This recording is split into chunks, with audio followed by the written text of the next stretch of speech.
Pankaj, you actually in the last like hour and a half, 2 hours had your first experience. No, not your first, your third experience with ONDC, but it's the first time that you've actually placed an order with ONDC. So tell me what happened. What was your experience like?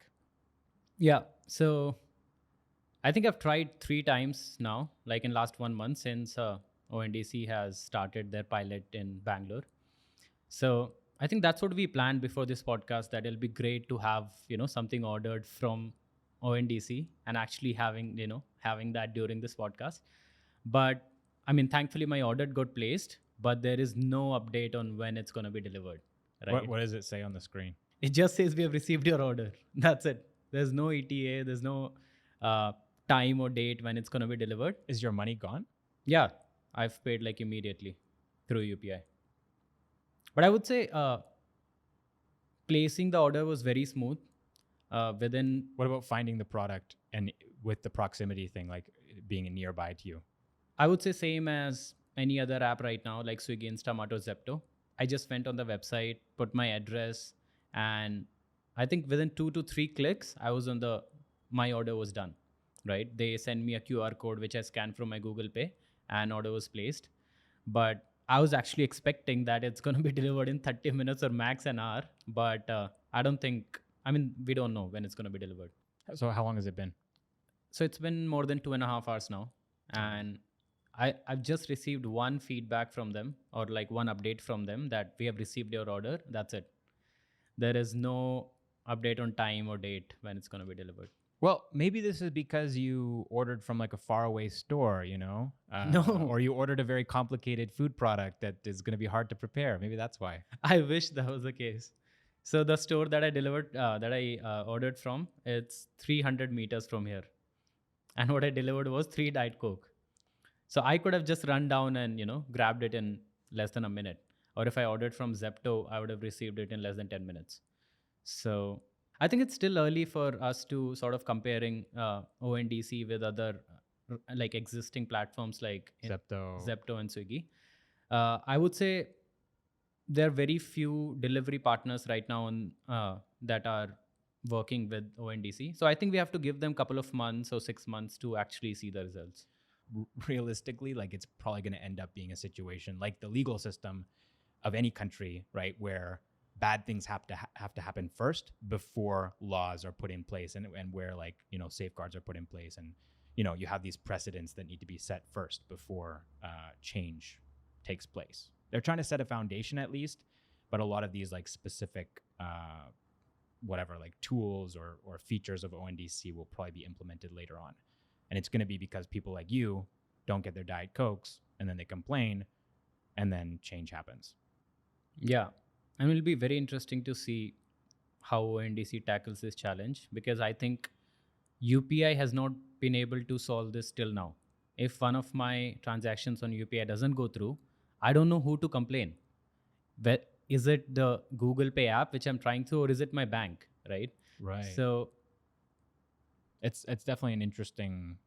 There's actually a lot of players. This is the thing that like I didn't realize until I had read this report, is like how many parties are involved and what are their roles, right? So there's kind of like 3 key. I don't know if you're like aware of these 3 categories. There's buyer apps, right? They are essentially Amazons and Flipkarts, like whoever decides to go on. Sorry, what was the one that you ordered the Diet Coke? My Store. My Store. My Store is a buyer app, right? So they have set up this app so that you can scroll through and sort of see what's available around you. Then we also have seller apps. So I guess it says marketplace seller nodes. There's 2 kinds: marketplace seller nodes, MSNs. They're aggregators. They allow sellers who are not themselves network participants to transact on the network. So MSNs don't hold any inventory. Again, it's kind of like Amazon Flipkart.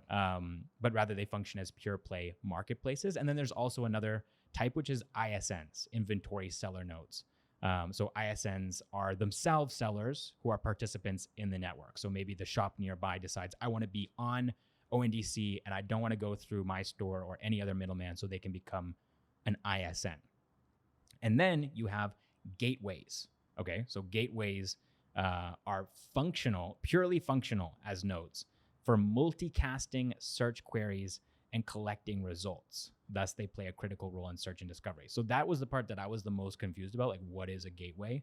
My understanding is that the gateway is the middle man between seller apps and buyer apps. So a buyer goes on a buyer app, they type Diet Coke, and then that request is sent through the buyer app to the gateway. The gateway looks at the entire network and then finds all of the seller apps that are making that Diet Coke available currently in their location in real time, looking at inventory, looking at pricing, and then displaying, and then sending all that information back to the buyer app.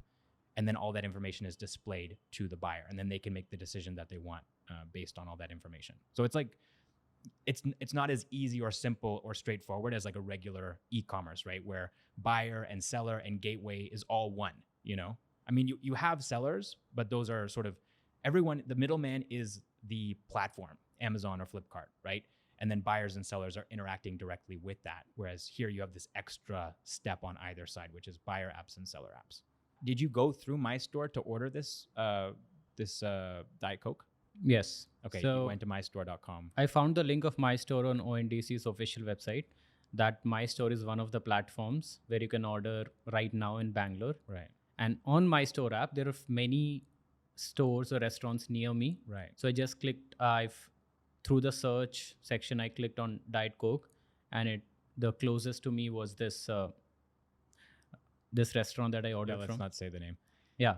But it's interesting that restaurant or that shop, like they probably didn't go through My Store, or they might not have gone through My Store. Like it's not necessary for them to go through My Store. They could have listed on any other seller app, which we're not privy to that. We can't see where they were listed, but as soon as they've listed, they're in the entire ONDC network, right? So you can find them through My Store, you can find them through Paytm Mall, you can find them through like any seller that's offering that those categories, right? Yeah. Like cold beverages, right? If that category is there on that buyer app, then you can find it through any seller that's offering it through any seller app. It's kind of like, it stretches my mind just to try to like wrap my head around how ONDC works, because it's so different from like what we're used to with Amazon or Flipkart or like traditional e-commerce. Right.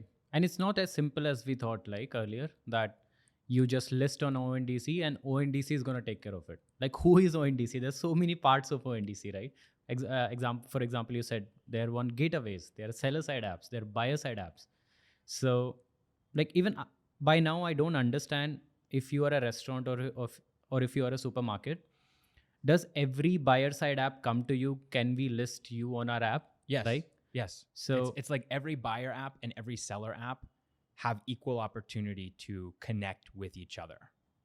It just because the gateway makes that happen. The gateway is the one who sort of connects everybody, right? But then it's about pricing. It's about reviews. That's another huge part, is like the trustworthiness of an individual seller is documented. In the report, it's actually written that they call it the scoring and badging system. So it's going to be a network-wide system, and it's also going to be portable. So that means that if a seller wants to migrate from their current seller app, let's say the nearby store wants to go from My Store to like say some other seller app, and that seller app is, for example, offering better terms, and so that's why they want to migrate, then they can do that without losing any of the goodwill that they got on that other seller app. So basically they're scoring and badging whatever rating they have. Let's say they're like a 5-star seller. Normally, if they move from Amazon to Flipkart, that 5-star doesn't carry over. But with ONDC, that 5-star is like attached to your seller identity, which is a good thing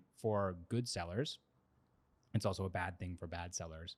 And if customers decide to exploit that, that could also be bad for the seller, right? Because maybe they don't deserve all of those negative reviews that they're getting. Maybe there was a misunderstanding. Maybe something happened. Who knows? Maybe it was the logistics, right? The logistics made a mistake, but the seller is the one who ends up getting blamed for it because people don't understand how ONDC works. So they start getting a bunch of negative reviews. Those reviews, or that rating, whatever their rating is, that is, first of all, ONDC wide, but also tied to their identity as a business or as an individual, right? Because it's tied to their PAN, it's tied to their GST, it's tied to their, like all of their IDs, basically, it's connected to those. So you can't really shake that rating. That's been my understanding, at least based on this report, which is a little bit scary if you imagine yourself as a seller.